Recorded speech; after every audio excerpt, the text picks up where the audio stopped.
ਕੰਮ ਸਾਡੇ ਭਾਈ ਨੇ ਜੀ ਇਹਨਾਂ ਨੇ ਗੱਡੀ ਲਈ ਸੀ ਸਾਡੇ ਕੋਲ ਹੋਂਡਾ ਸਿਵਿਕ ਗੱਡੀ ਦੇ 에ਅਰ ਬੈਗ ਖੁੱਲੇ ਨਿਕਲੇ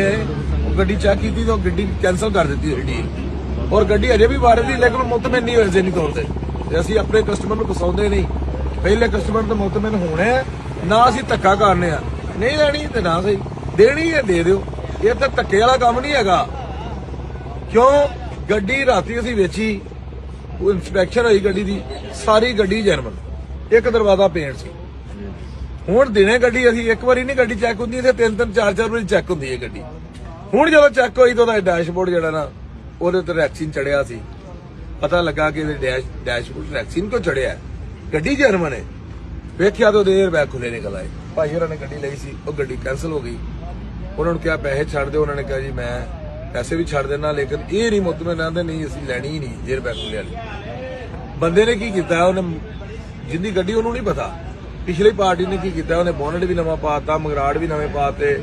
ਫਰੰਟ ਪੱਟੀ ਵੀ ਨਵੀਂ ਪਾਤੀ ਇੰਜਨ ਤੱਕ ਨਵਾਂ ਪਾਤਾ ਰਹਿ ਕੀ ਗਿਆ ਉਹਦਾ ਪਿੱਛੇ ਉਹ ਪਤਾ ਹੀ ਨਹੀਂ ਲੱਗਣਾ ਵੀ ਗੱਡੀ ਤਾਂ ਸਾਰੀ ਜੈਨੂਇਨ ਹੈ ਲੇਕਿਨ ਡੋਗਰ ਮੋਟਰ ਜਿਹੜੀ ਵੀ ਗੱਡੀ ਵੇਚਦਾ ਉਹ ਆਪਣੇ ਨਬੀ ਪਾਕ ਸੱਲੱਲਾਹੁ ਅਲੈਹਿ ਵਸੱਲਮ ਦੇ ਤਰੀਕੇਕਾਰ ਦੇ ਮੁਤਾਬਿਕ ਵੇਚਦਾ ਉਹਨਾਂ ਦਾ ਤਰੀਕੇਕਾਰ ਇਹ ਸੀ ਕਿ ਆਪਣੇ ਸੌਦੇ ਦੇ ਵਿੱਚ ਨੁਕਸ ਬਿਆਨ ਕਰਕੇ ਵੇਚਣਾ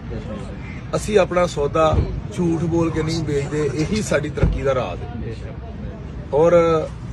ਸਾਰੀ ਗੱਲ ਕਿਸੇ ਨੂੰ ਸਮਝ ਆ ਜਾਂਦੀ ਹੈ ਕਿਸੇ ਨੂੰ ਨਹੀਂ ਆਉਂਦੀ ਕਿਸੇ ਨੂੰ ਮਹਾਰਾਜ ਨੇ ਤੇ ਕਿਸੇ ਨੂੰ ਬਾਦੀ ਨੇ ਤੇ ਸਾਡੇ ਭਾਈਆਂ ਨੂੰ ਕੋਈ ਨਹੀਂ ਰਾਸ ਆਏ ਤੇ ਹੁਣ ਇਹਨਾਂ ਨੂੰ ਪਰਸ ਕੱਲ ਲੈ ਕੇ ਦੇਾਂਗੇ ਗੱਡੀ ਬਾਕੀ ਇਹ ਤਾਂ ਸਭ ਡੋਗਰ ਮੋਟਰ ਤੋਂ ਤੁਸੀਂ ਮੁਤਮਿਨ ਕਿੰਨੇ ਹੋ